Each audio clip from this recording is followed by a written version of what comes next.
Hola amigos, vamos a intentar hoy dar el salto un poco ya a la lógica más dificultosa en Lacan.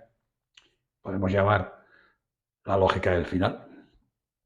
Ya no se trata de la lógica primera, sino de la lógica que va a empezar a trabajar poco a poco a partir del seminario 11.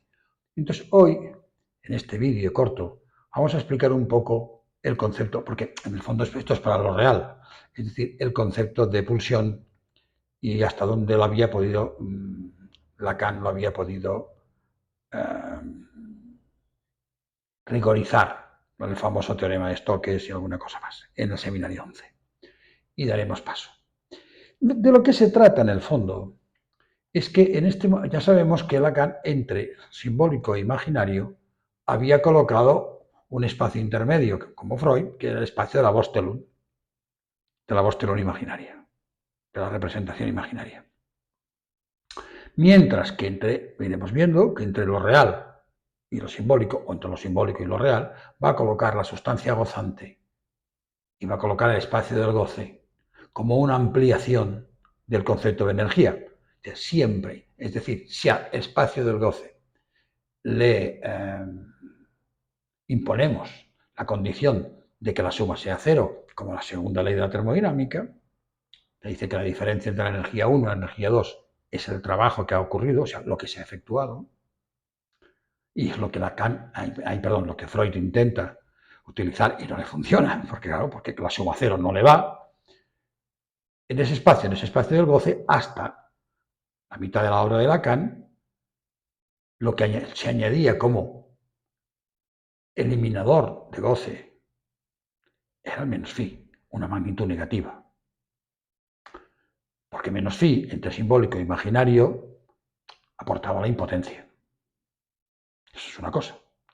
Pero entre simbólico y real aporta una negativización de goce, absolutamente necesaria y muy complicada de manejar en las escenas sexuales y sobre todo con las eyaculaciones precoces y tal, porque ahí hay mucho más, no solamente que un problema con la castración. En la eyaculación precoz habitualmente hay un temor también ahí, que no solo es el temor de castración, sino hay un temor y por eso se va corriendo y se va deprisa. Pero no vamos a entrar en este tema ahora. Entonces, esta dificultad de la magnitud negativa, hay que tener cuidado con ella, porque una magnitud negativa en la realidad, en el mundo real no existe, lo negativo en lo real no existe. No hay en menos no sé qué, no hay menos dinero, ni hay menos electrones. Lo que puede haber menos en cada caso puede significar una cosa. Por ejemplo, en el espejo el menos significa orientación contraria. En este caso es pérdida. Lo que significa es pérdida de goce. Cosa que va, una vez más, es una ampliación de la ciencia.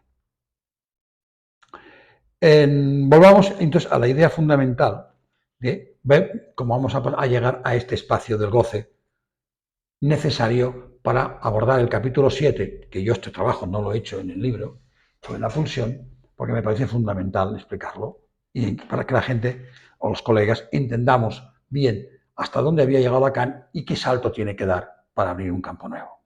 Entonces, vamos a ver. La pulsión en Freud era lo que venía de lo real, como un estímulo especial, decía él. Freud decía que eran sus mitos, porque no sabía muy bien cómo abordarlo. Freud decía que tenía un mito de la expulsión. No sé si él decía el mito del Edipo, Lacan llama un mito del Edipo, a la castración. Lacan dice que no, eso no es un mito. Pero vista no como te la van a cortar, que se ríe de eso, sino como una pérdida de goce. Una capacidad de pérdida o una impotencia, depende cómo está. Cosa que se ve muy bien cuando se trabaja en clínica con la psicosis bipolar, se ve muy bien cómo la imposibilidad de la magnitud negativa, por un lado los lleva a la impotencia, que los lanza maníacamente hacia arriba y el goce no se puede drenar. Vayamos. Entonces, en el seminario 11,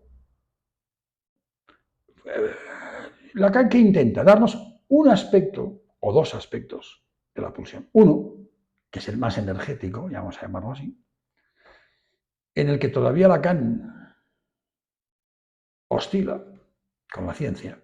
Es decir, Lacan todavía piensa que la ciencia, que la psicoanálisis tal vez podría llegar a ser una ciencia. No lo va a ser nunca, pero va a incluir la ciencia.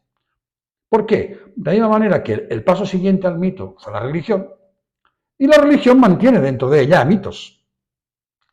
Pues el psicoanálisis, que es un paso más que la ciencia, mantiene dentro de sí mismo la ciencia, la cuestión, aspectos científicos, lo cual hay que saberlos manejar correctamente para que no sean contradictorios con la teoría psicoanalítica, con el universo de la falta, de la misma manera que la religión maneja los mitos sin superstición, como puede, porque luego la gente hace lo que quiere. Entonces, ¿qué nos da? Nos da dos cuestiones en el seminario 11. La ida y la vuelta, la construcción de un sujeto en el camino, un nuevo sujeto, pero la ida y la vuelta, que en Freud es activo y pasivo, y que lo convierte en lo que llama el lenguaje de las pulsiones Freud, y le llama la voz activa y la voz pasiva. A hacerse, hacer y hacerse tal. Entonces, el teorema de Stokes lo que viene a decir es tomar la energía como un campo, el concepto de campo, como campo gravitacional. En cada punto hay una energía determinada y hay un vector que nos la marca. El vector lo que quiere decir simplemente es una magnitud, cuánta hay, y tiene dirección. Las magnitudes vectoriales lo que tienen, diferente con las magnitudes escalares, es que no solamente dan una cantidad a la magnitud, la medición, sino que dan una dirección, es como el viento. O sea, no solamente importa cuánto viento hace, sino para qué lo va. Si va para arriba, para abajo, para la izquierda, para la derecha, al oeste, donde sea. ¿Me explico? Entonces, lo importante es que como el único que puede aportar energía, goce, si queremos decirlo ahora, ya, es el cuerpo del sujeto. No, la energía no va a venir del cielo. Es decir, solamente la energía va a aparecer en el borde pulsional, la zona erógena freudiana. Entonces, lo que Lacan va a decir es que lo que Freud llama constancia, ¿cómo se puede rigorizar? Y entonces el teorema de Stokes lo que viene a decir es que si sobre un borde colocamos una superficie y la cerramos, como si fuera una goma, si queréis de reíros un poco como los condones, ¿no? Una vez puesto ahí, la forma que tenga la superficie va a dar igual, porque el flujo energético se va a distribuir por la superficie de tal manera que al final la suma sea exactamente igual que la circulación o la integral es como suma, la integral a lo largo del borde o de la zona erógena. Es decir, tanta energía hay dando vueltas en la zona erógena, tanta se distribuirá en función de la superficie, de la conducta que se puede hacer del recorrido pulsional. ¿Me explico? Si queréis una conducta o recorrido pulsional, en su momento lo que queráis. Porque el flujo lo que quiere decir es cantidad de energía por unidad de espacio. Eso es un flujo. No quiere decir nada más. Entonces, el quitarle la forma, que no dependa de la forma de la superficie o del volumen, es lo que hace que la integral triple de un rotacional, de no sé qué, del campo magnético o del campo energético, sea equivalente a la integral doble a través del círculo de la zona erógena. En números complejos, como son superficies planas, entonces se hace con dos dimensiones, una integral doble y una integral sencilla. Lo importante es entender cualitativamente lo que Lacan quería decir. Da una función rigurosa, pero da una función rigurosa de suma cero. Es decir, que cumple lo que podríamos llamar en matemáticas la ley de la termodinámica de que ni la energía ni se crea ni se destruye. Pues el goce se crea y se destruye. Esto es lo importante. Es fundamental en la clínica. Porque si no, pues entonces tenemos que hacer como la iglesia. Si alguien va excesivamente lanzado, pico y pala y hacer zanjas. Y todo el mundo sabe, sobre todo el que ha trabajado en psiquiátricos, que cuando uno viene maníaco o demasiado alterado, no lo cansan, como el sistema muscular. El sistema muscular, si quieres calmarlo, lo cansas haciendo un ejercicio, un trabajo. El sistema nervioso es al revés. hay que desestimularlo y el poquito a poquito vuelve. ¿Por qué? Porque el sistema nervioso va lanzado de entrada y lo que tiene que hacer toda la regulación orgánica o de software o psicoanalítica o de personalidad o llamarla como queráis, es regular. Es decir, cuando fallan las células de Parkinson, no se quedan las manos quietas, no paran de moverse, que es otra cosa. Depende. ¿Por qué? Porque lo que se ha roto no es el sistema nervioso, se ha roto el sistema regulador.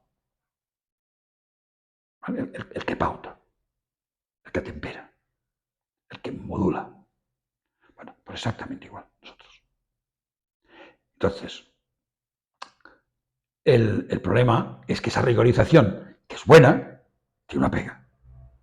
Primero, es una rigorización numérica, científica, y no encaja bien con la idea de pérdida de goce. Porque tal como está planteado ahí no hay ni ganancia ni pérdida. Tanto hay en el borde, tanto se distribuye por la superficie en forma de flujo.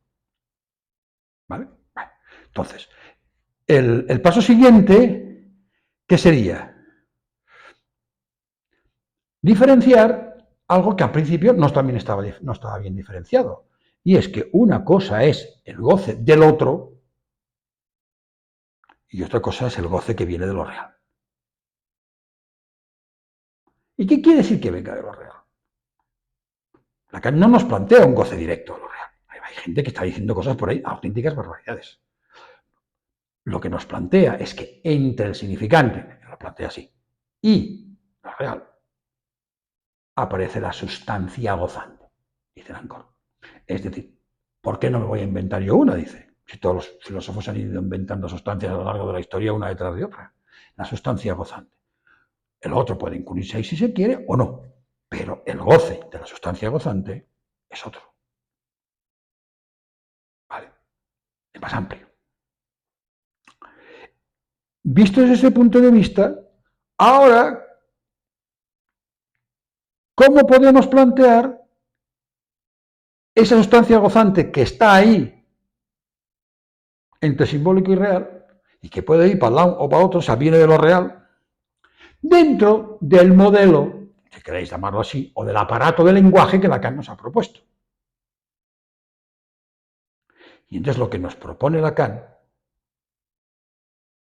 en vez de ser los números con los que está hecha la teoría de campos, con la cual se ha sacado el teorema de Stokes, teorema de matemática vectorial de 2 o 3 dimensiones, se llama cálculo vectorial, lo que nos va a proponer es el espacio de la letra. No la Bostelum, la letra. El imaginario se basa en la Bostelum, el significante y el goce se basan en la letra. Luego se sostienen. Ya no solo como materialidad del significante, instancia de la letra, sino como contabilidad de goce, dice, o contable, o elementos que van a ser contados, pasar por la contabilidad de la metonimia, dice del viremont, dice en radiofonía. Este gran salto es fundamental, porque es el por el cual Lacan va a utilizar ahí, para la teoría de la letra, la teoría de conjuntos, que es la que mejor encuentra para rigorizarla. Compacidad de los conjuntos, todo esto, que ahora tampoco vamos a entrar demasiado. Pero nos va a plantear la siguiente cuestión, porque también con la teoría de la letra de los conjuntos estamos de nuevo en el mismo problema. ¿Cómo hacemos algo negativo? Porque si os fijáis y escucháis y os leéis bien el tema de la compacidad y la idea del subrecorrimiento finito, para pasar de lo infinito a finito al recubrimiento del otro, el problema es que lo recubrimos entero. Mientras que en el seminario 11 ya había adelantado con mucha inteligencia que el objeto A hay que mutilarle al otro, o sea, hay que cortarlo, hay que extraerlo. Y cuando extraes ese, cae el resto. Eso se ve bien con las mujeres, con los hombres. Cuando un hombre escoge a una mujer, las otras quedan en el fondo. ¿Vale? Si no, las cuenta como lo obsesivo una a una detrás de la otra, y lo que quiere es contar todo el goce del otro. Y todo el goce del campo. Del otro o del campo del goce. O sea, del espacio del goce. El NESPAS que llama. Vale. Entonces, ¿qué nos va a proponer? Dentro de un modelo de lenguaje nos podemos hacer la siguiente pregunta. ¿Lo real habla? No. Ello habla, lo real no. Entonces, ¿qué hace lo real? Lo real escribe. Y ahí nos va a proponer una teoría de la escritura, no la escritura de Literater, cuidado, La escritura de Literater es de lo simbólico a lo real, desde el saber al goce, no recta, y es del saber al goce y del goce a lo real, del saber al goce, del rabinement y ravissement, y luego el ruissellement y ravissement, y después el rabinement, que es escribir en lo real. Entonces, ahí, esa escritura es una escritura de pura grabación. Lacan había entendido muy bien lo que era la ciencia de su momento. El gramófono, el disco, el vinilo. ¿Qué hay? ¿Hay música? No. ¿Hay voz? No. ¿Qué hay ahí? Rayas. Está todo rayado. Pero un rayado que si uno sabe leerlo, con un aparato para poderlo leer, entonces ¿qué hace? Lo transforma y lo convierte en música. De la misma manera que si uno sabe leer una figura en el suelo, la puede convertir en una huella. Y si hay una huella, habrá un significante también. ¿Vale? Esta sería la idea. Es decir, esa es la idea de Literater. Ahora nos va a hacer el camino inverso. No se trata de grabar, se trata de escribir. Entonces, lo real que puede hacer, las colusiones con los otros registros, en particular con lo simbólico, Lacan nos va a proponer una escritura. Nada más ni nada menos. Es un salto cualitativo muy importante, en el que en el fondo recoge la teoría de Madame Curie. Cuando Madame Curie abre el cajón y se encuentra con que la placa fotográfica tiene la foto una llave, nadie ha echado la foto, nadie ha enfocado, y dice, ¿esta llave de dónde sale? Entonces se da cuenta que en el cajón de abajo hay una llave. ¿Vale? Es como cuando uno va a crear una radiografía. Si no pones un cuerpo por el medio, la radiografía va a salir toda igual, toda negra. ¿Y veis? Las radiografías se ven trozos blancos, ¿no? Los que saben leerlas. Vale. Entonces, ¿qué se da cuenta? Que aunque no lo vea, no sea del espectro visible, ella cree que es una onda, o después se cuenta de radioactividad, que es mucho más grave, porque la radioactividad son átomos, son núcleos, y entonces la mataron. La radioactividad, entonces, ¿qué se da cuenta ella? Que hay algo que no ve, pero que ahí emite. Escribe. Escribe en una placa que también es receptiva. Es decir, de ahí que tenemos que lo simbólico del humano no solamente es lo simbólico del animal, es el simbólico del humano más toda la estructura de la lengua y el lenguaje.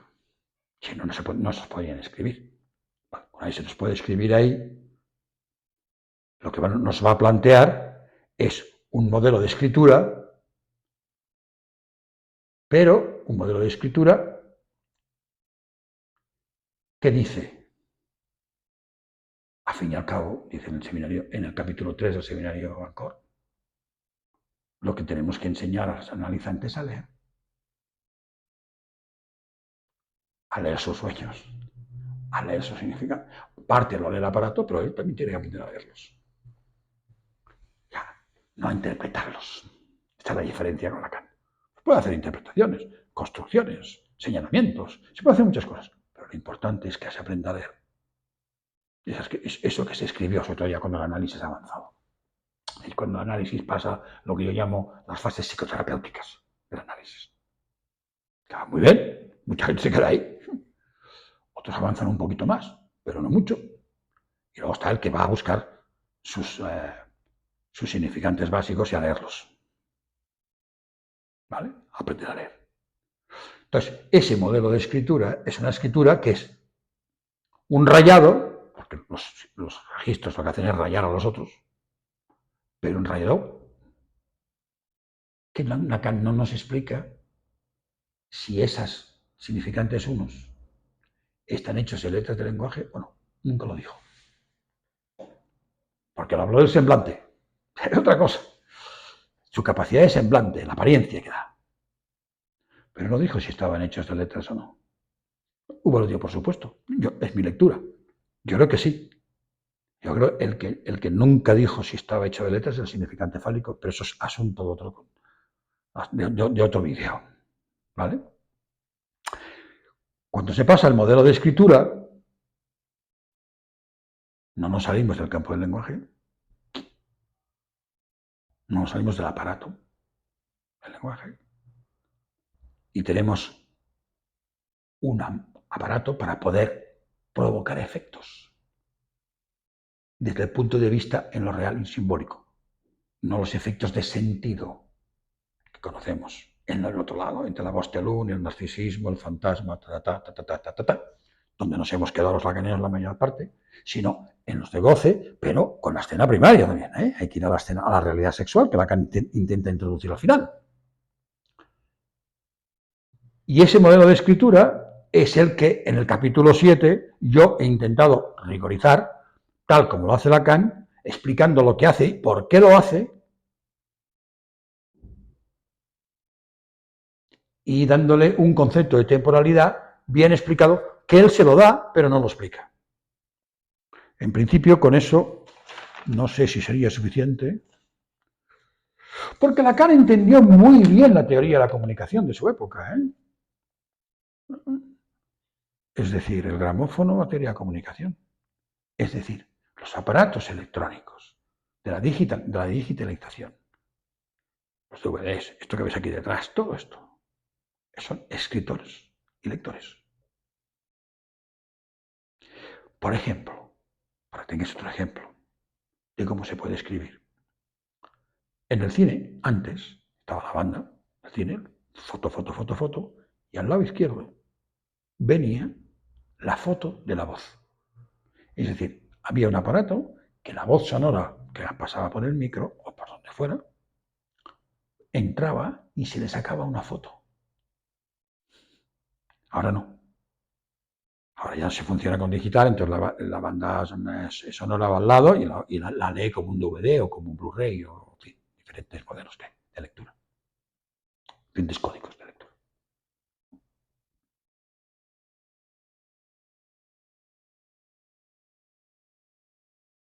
Y entonces, cuando os decía que nos pasa a un modelo de letras, ¿por qué? Porque lo que tiene que hacer es que lo real no nos escriba signos. En el sentido trino de Peirce, simplificado por Morris. Significante, significado o concepto. Y referente o denotación. 3. Nosotros no. Aunque la lógica diga que los signos primeros, en el fondo no son signos, es una manera de hablar. Se llama signo porque se escribe. Son letras. Única y exclusivamente letras. Lo dejamos aquí y el próximo vídeo empezaré a explicar un poco lo que escribo en el libro, que es la lógica alética que Lacan nos propone en Ancor, que ya la viene proponiendo en el seminario UPIR y que de hecho UPIR no deja de ser una preparación de Ancor, porque en UPIR Lacan intenta la lógica modal, que también explicaremos, pero se engancha con el intento del mejor, en aquel momento el mejor rigorizador, un alumno de von Breich, que era Hintika, y aunque lo hace espacialmente se da cuenta que no le sirve. Por eso yo he intentado en el capítulo 8 y 9 hacerlo con la lógica fálica y ya teniendo en cuenta el nudo y ya no haciéndolo con espacios cartesianos. Insisto, este problema no es el signo. Por eso Lacan, cuando habla en Ancor de signos, habla de que el objeto A es el signo del sujeto. No es un signo triangular. Hace signo. Es esa frase que en francés suena mejor, más claro que en castellano. Es faire signa. Hágame un signo. Que en castellano también se dice, pero no decimos hágame un signo, sino hágame una señal. Que es diferente. Es un problema de las lenguas, es un problema del sentido. Pero no es un signo en el sentido conceptual. Las letras no son signos. Son los conjuntos. Punto. Y hay que ver cómo pasamos a esa escritura desde lo real, con todas las complicaciones que tiene, que es la lógica lética, como os decía, frente a qué? frente a la realidad sexual que no se puede describir, además de no tener, tener ausencia de sentido, en el otro lado, no se puede escribir. Entonces, la pregunta es, si no se puede escribir, ¿por qué tenemos que hablar de ella? Porque no para de intentarlo. Esta es la importante. Porque eso es como si uno se traga un día una pequeña bola de acero a la hora de comer. Si no se le atasca en algún lugar, no le va a dar ninguna molestia. ¿Por qué?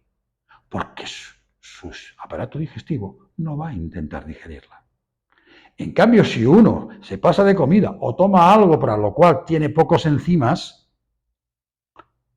va a intentarlo y en tanto no puede, se va a encontrar mal. Pues hay que aplicar esta misma lógica, es decir, la relación sexual no se puede escribir, aparte de la ausencia de sentido, que es la ausencia de sentido va más para las psicosis narcisistas freudianas, es decir, para lo bipolar, afectivo, y lo que no se puede escribir, ¿qué va a ser? Un intento continuo de escribir 4 modos. Volveremos en el próximo vídeo con los 4 modos.